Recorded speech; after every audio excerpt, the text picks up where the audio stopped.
Does make everything that General Hayden implemented in NSA worthless. The famous pile from which you're supposed to extract the little nugget on terrorism, it hasn't worked. Hayden has his nose out of joint.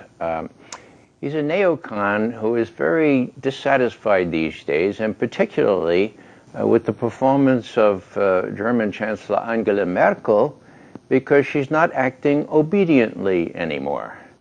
She actually sees Germany's interests first and has prevented a worsening of the situation in the Ukraine.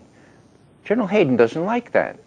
And he doesn't like Angela Merkel being an upstart and saying that she's displeased at having her handy, her little cell phone, monitored.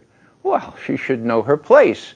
And so Hayden here, not the most diplomatic person in the world, is trying to tell Angela Merkel and everyone else who's outside the five sacrosanct partners, Britain, the United States, Canada, Australia, and New Zealand, that they're second-rate citizens, and they will remain so as long as they don't spring to obedience the way the other four do. The most significant break since World War II has just happened. Angela Merkel came to Washington and she said, selling offensive arms or giving them to the Ukrainians is a bad idea. We oppose it. And the president said, well, we're still trying to make our decision about that. She went to Russia and worked out a deal with Putin and with Poroshenko, saying, look, we need a ceasefire. And so far, the good news is that ceasefire is holding.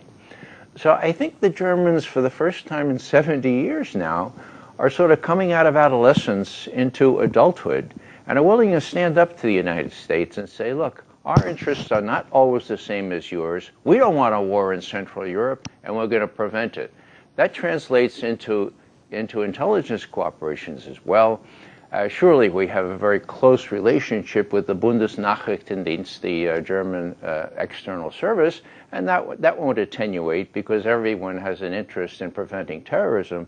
But the Germans are going to be put in their place by the lights of people like General Hayden and others who are very dissatisfied with the fact that they're acting like adults now and not like subservient servants like the other Four Eyes. Angela Merkel felt political pressure to get on the same level as the so-called Five Eyes, but it was made very clear to her, including by the President of the United States, no, you don't qualify. So that attempt was stillborn, and everyone in Germany knows that, and the repercussions are immense because when you compare New Zealand and Australia, with all due respect, to Germany, well, comparisons are invidious. Germany, of course, is much more important, and they should be not subjected to this gratuitous demeaning.